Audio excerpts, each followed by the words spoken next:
Hello friend, स्वागत है आप सभी का आपके अपने चैनल MKS नॉलेज पर, जिस पर आज इस वीडियो में हम जानेंगे 2 सितंबर 2020 से बने करंट अफेयर के सारे ही इंपॉर्टेंट क्वेश्चन आज हम इस वीडियो में डिस्कस करने वाले हैं। तो आपको वीडियो को छोड़ के कहीं नहीं जाना है। और दूसरी बात, आज जो हम क्वेश्चन डिस्कस करेंगे वो सारे क्वेश्चन को डिटेल्स में भी बताएंगे। हर क्वेश्चन का इंपॉर्टेंट फैक्ट मैं आपको बताता हुआ चलूँगा, तो आपने वीडियो को पूरा देखना है, वीडियो को स्किप नहीं करना है और वीडियो छोड़ के भी कहीं नहीं जाना है। पूरा वीडियो फुल्ली वॉच करना है। उसके बाद आपने कमेंट्स कर कर बताना है कि आपको वीडियो कैसा लगा, और आपने लास्ट में वीडियो को शेयर करना है। और उसके बाद अगर आप चैनल पर पहली बार आए हैं, पहली बार देख रहे हैं, तो आपने जल्दी से जल्दी चैनल को सब्सक्राइब कर लेना, जिससे कि आप कोई भी हमारा वीडियो मिस ना कर पाएँ, ताकि आपके पास हमारी हर वीडियो का नोटिफिकेशन पहुँच जाए।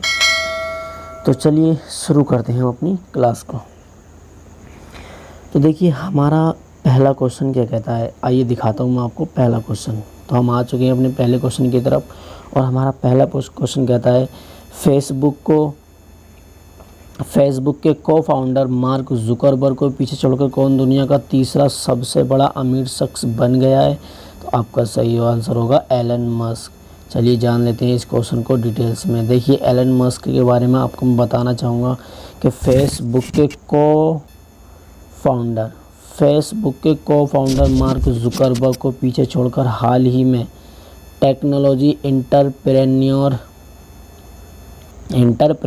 एलन मस्क दुनिया के तीसरे सबसे अमीर शख्स बन गए हैं। शेयरों के फॉरवर्ड स्टॉक स्प्लिट के बाद टेस्ला के शेयरों की कीमतें लगातार बढ़ती जा रही हैं, जिस वजह से एकल एलन मस्क की संपत्ति मार्क जुकरबर्ग से अधिक हो गई है। तो ये था रीज़न, अधिक संपत्ति हो गई थी, इसीलिए वो मार्क जुकरबर्ग से आगे हो गए हैं। आगे जानते हैं। चलिए प्रश्न नंबर 2 के बारे में। प्रश्न नंबर 2 भी स्क्रीन पर आ चुका है। आपने प्रश्न को पढ़ना है ध्यान से, फिर अपना आंसर टिक करना है। देखिए आंसर के लिए मैं आपको क्वेश्चन पढ़कर दिखाता हूँ। तो रक्षा मंत्रालय ने कितने सैन्य रेजिमेंट के लिए 2580 यानी 2580 करोड़ रुपए की लागत से पिनाका रॉकेट लॉन्चर खरीदने के लिए समझौता किया है। तो बताइए समझौता कितने के बीच हुआ है। तो ये हुआ है आपका ऑप्शन 2, 6 सैन्य रेजिमेंट खरीदने के लिए। आइए जानते हैं इस क्वेश्चन के बारे में डिटेल्स में। देखिए क्वेश्चन के बारे में डिटेल्स में आंसर तो हमारा मिल चुका है। इसके बारे में देखिए, भारत के रक्षा मंत्रालय ने हाल ही में 6 सैन्य रेजिमेंट के लिए 2580 करोड़ रुपए की लागत से पिनाका रॉकेट लॉन्चर खरीदने के लिए 2 अग्रणी घरेलू रक्षा कंपनियों टाटा पावर कंपनी लिमिटेड, जिसको TPCL बोला जाता है, और लार्सन एवं टूब्रो इसको बोलेंगे L&T के साथ समझौता किया है। साथ ही भारत अर्थ मूवर्स लिमिटेड को भी इस डील की हिस्सा बनाया गया है। किसको बनाया गया है? अर्थ मूवर्स लिमिटेड को भी डील का हिस्सा बना गया है। तो ये था इसके बारे में। आगे देखते हैं अपने अगले प्रश्न के बारे में, जो कि प्रश्न नंबर 3 है। बेहद ही खूबसूरत, एकदम बेहतरीन प्रश्न है। आपने वीडियो को अच्छे से देखना है, कोई भी वीडियो को बीच में नहीं स्किप करेगा। अगर आपको वीडियो अच्छा लग रहा है तो आप नीचे बटन दिया हुआ है लाइक करने का, आप उस पर टिक कीजिए और वीडियो को सब लाइक कीजिए और चैनल को सब्सक्राइब कीजिए। देखिए आपने देखना है प्रश्न नंबर 3। प्रश्न नंबर 3 कहता है हमारा, स्कॉटलैंड में टेक्सल प्रजाति की भेड़ सबसे अधिक कितने करोड़ रुपए में बिकी है। इस डील के बाद वह भेड़ दुनिया की सबसे महंगी भेड़ बन गई है। तो आपने सही आंसर बताना, और आपका सही आंसर होगा 3.5 करोड़ रुपए की ये भेड़ है। आगे देखते हैं इसके बारे में। देखिए इसके बारे में लिखा है कि क्या लिखा है, स्कॉटलैंड में टेक्सल प्रजाति की भेड़ सबसे अधिक 3.5 करोड़ रुपए में बिकी है। इस डील के बाद वह भेड़ दुनिया की सबसे महंगी भेड़ बन गई है। नीलामी में बिकी इस भेड़ की शुरुआत की कीमत $10,500 से धीरे धीरे $651 यानी 3.5 करोड़ रुपए तक पहुंच गई है। तो ये दुनिया की सबसे महंगी भेड़ का नाम आपने याद रखना है, ठीक। आगे देखते हैं, चलिए अगले प्रश्न की तरफ। प्रश्न नंबर 4 बहुत ही अच्छा प्रश्न है। चलिए प्रश्न नंबर 4 में आपको बताता हूँ कि सिंगापुर संसद की सत्ताधारी पीपल्स एक्शन पार्टी की नेता इंद्राणी राजा ने प्रीतम सिंह को देश के कौन से विपक्षी नेता के रूप में मान्यता दे दी है? आपने सही आंसर बताना है और आपका सही आंसर है पहले। आगे देख लेते हैं क्या हमारा आंसर पहले ही सही है। देखिए डिटेल्स में जानते हैं इस प्रश्न के बारे में। तो प्रश्न में कहता है कि सिंगापुर संसद की सत्ताधारी पीपल्स एक्शन पार्टी के नेता इंद्राणी राजा ने प्रीतम सिंह को देश के पहले विपक्षी नेता के रूप में मान्यता दे दी है। प्रीतम सिंह को वर्कर्स पार्टी को चुनाव में 93 संसदीय सीटों में से 10 पर जीत मिली, जिसके साथ संसद ने उनकी पार्टी सबसे बड़ी विपक्षी पार्टी बताई। चलिए देख लेते हैं इससे आगे, ये था इसके बारे में। अगले प्रश्न की तरफ चलते हैं दोस्तों हम। प्रश्न नंबर 2 आ चुके हैं अपने प्रश्न नंबर 2 की तरफ। और प्रश्न नंबर 2 हमारा कहता है कि 2 सितंबर को विश्व भर में कौन सा दिवस मनाया जाता है? आपने सिंपली बताना है और हमारा आंसर होगा नारियल दिवस। कौन सा? नारियल दिवस, ऑप्शन 3। चलिए जान लेते हैं इस प्रश्न को डिटेल्स में। देखिए विश्व नारियल दिवस 2 सितंबर को विश्व भर में विश्व नारियल दिवस वर्ल्ड कोकोनट डे मनाया जाता है। इस दिवस का मुख्य उद्देश्य नारियल की महत्ता को रेखांकित करना है। भारत को लगभग 470 करोड़ रुपए की आमदनी नारियल से बनी वस्तुओं के निर्यात से होती है। नारियल दिवस के अवसर पर नारियल से बनी विभिन्न वस्तुओं की प्रदर्शनी लगाई जाती है।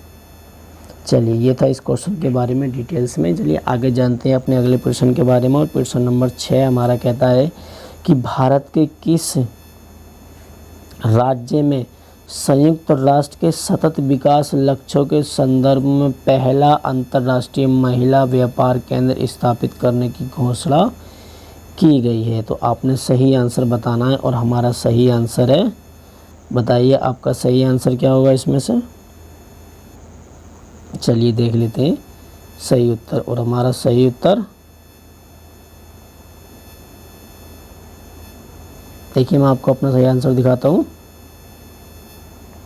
तो हमारा सही उत्तर होगा दोस्तों केरल।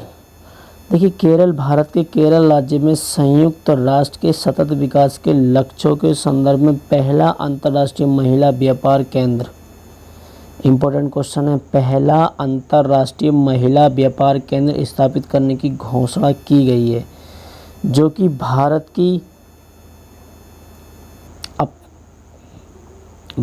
की अपनी तरह का पहला केंद्र होगा।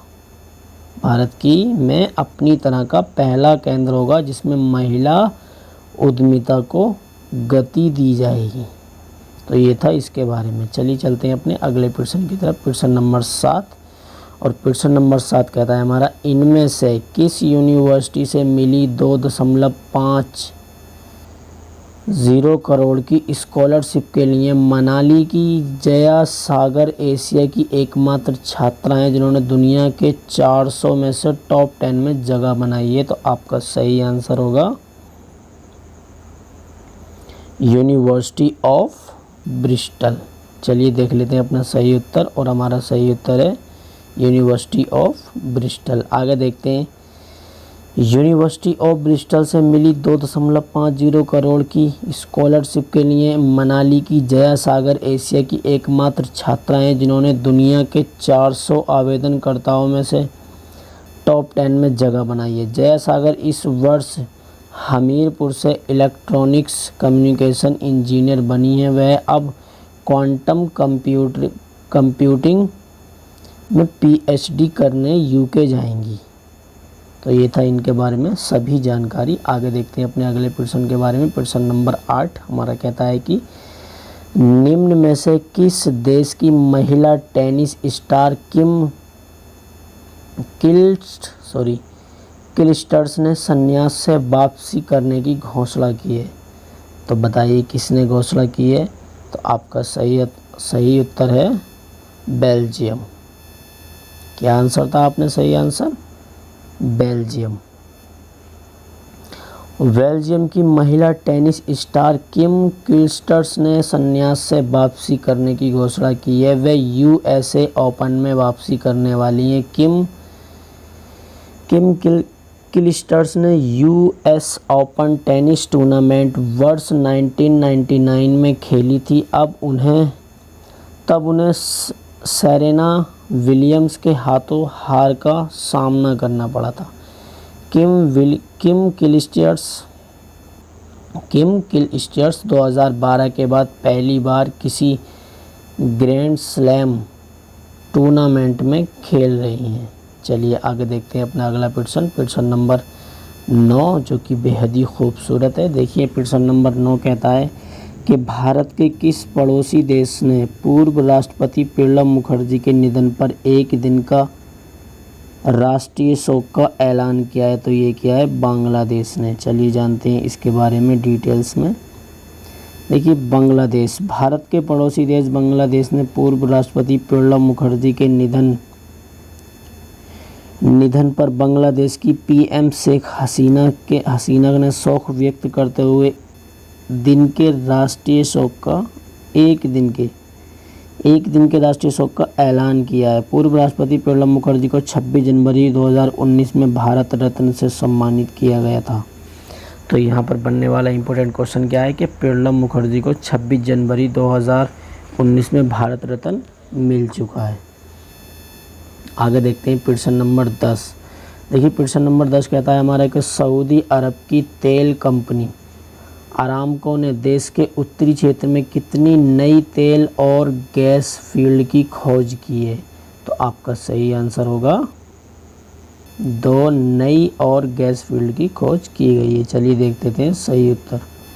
इस क्वेश्चन को पढ़ेंगे डिटेल्स में। तो हमारा सही आंसर था 2, ऑप्शन ए।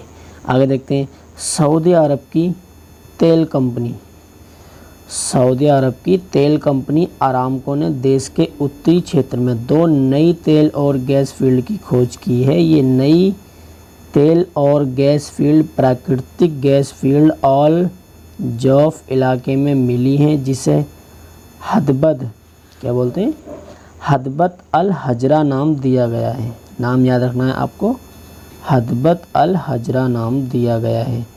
जबकि एक तेल और गैस फील्ड उत्तर में मिली है, जिसे अबरक अल तुलूल नाम दिया गया है। आपको ये नाम याद रखने हैं, जो कि काफ़ी कठिन है, लेकिन आपको याद रखने हैं, ज़्यादा कठिन भी नहीं है। 1-2 बार फिर बोलोगे तो याद हो जाएगा। चलिए चलते हैं अपने प्रश्न नंबर 11 की तरफ। देखिए प्रश्न नंबर 11 हमारा क्या कहता है। प्रश्न नंबर 11 कहता है कि निम्न में से किस देश में लेबनान के राजदूत मुस्तफ़ा अदीब, कौन है लेबनान के राजदूत?